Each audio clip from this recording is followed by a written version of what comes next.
Bem-vindos a mais uma aula de análise sintática. Hoje nós vamos continuar falando de termos associados ao nome.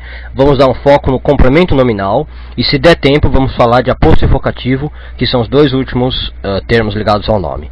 Ok? Então, vamos lá. Complemento nominal. Olha, o complemento nominal é muito fácil de se identificar. Igualzinho a gente fez com a adjunta de nominal e com o predicativo, a gente não vai ter problema. No entanto, se você não tomar cuidado, você pode confundir o complemento nominal com a adjunta de nominal. E o motivo é simples, tá?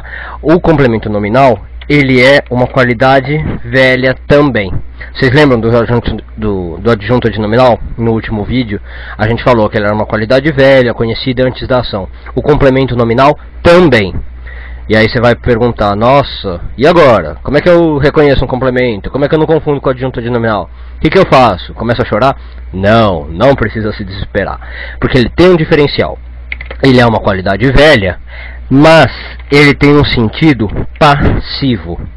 O que é esse sentido passivo? Ele é digamos, um ponto de chegada da oração.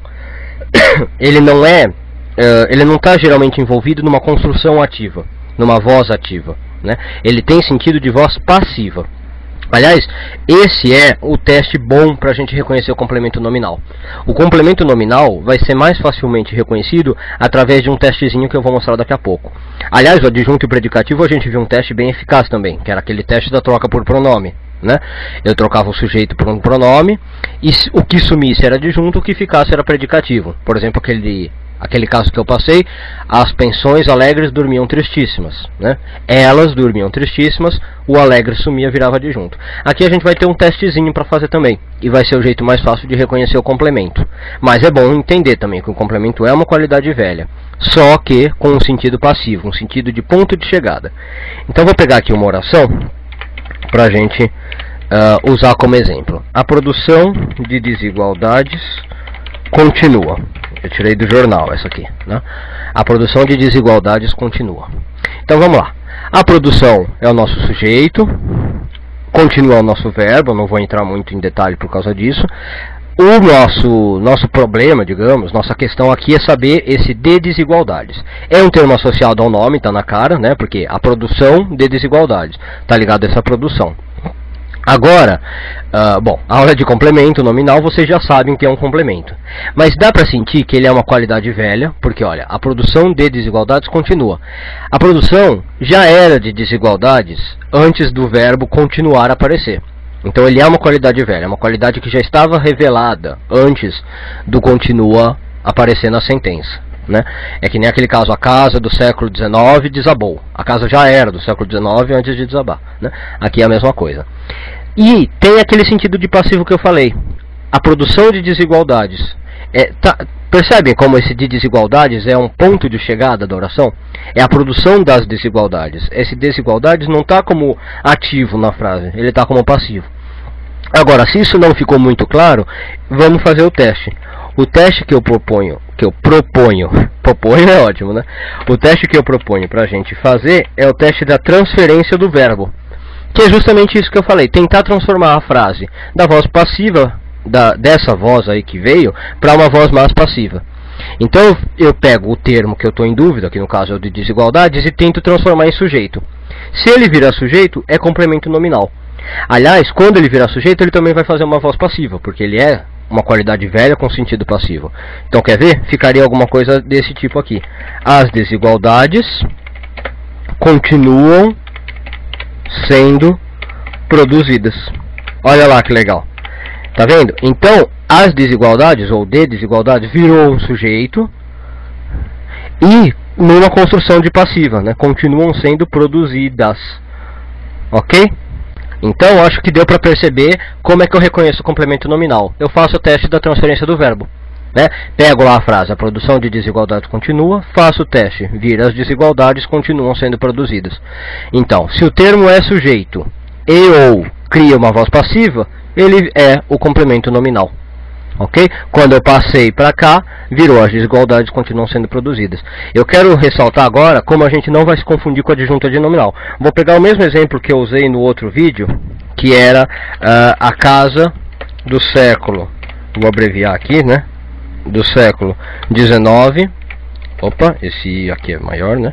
A casa do século XIX desabou.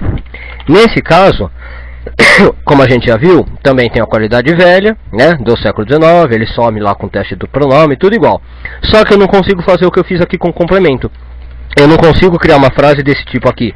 Do século XIX, a casa foi desabada, né? Não dá nem para imaginar uma frase desse tipo aqui. Então você vê que quando é um adjunto, eu não consigo fazer o teste da transferência do verbo. Nesse caso aqui, eu não consigo passar o termo para um sujeito e criar uma voz passiva. Então, não tem como eu confundir complemento nominal com adjunto adnominal, apesar dos dois serem uma qualidade velha, tá bom? Então, foquem que no complemento nominal é uma qualidade velha com sentido passivo, mas o melhor jeito de reconhecer não é assim, é pelo teste da transferência do verbo. Bom, então até o momento nós vimos já 3 termos associados ao nome: o adjunto adnominal, os predicativos, que podem ser... Opa! Eu pus tudo errado aqui.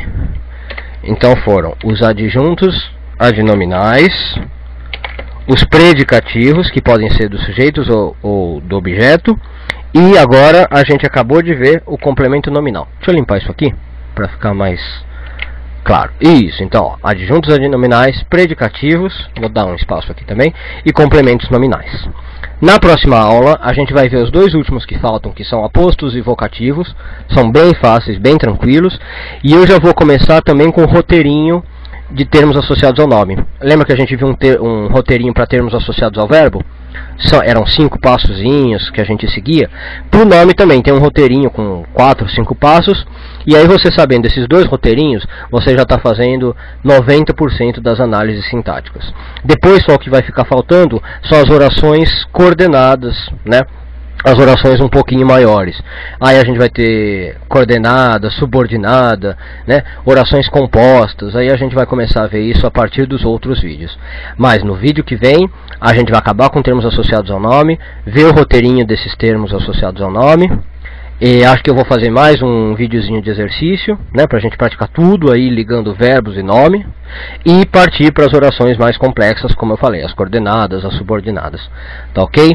Muito obrigado a todos que têm me assistido, muito obrigado pelos comentários que vocês têm feito, por todas as sugestões e críticas e dúvidas que vocês têm mandado para mim. Espero vocês na próxima aula, até lá!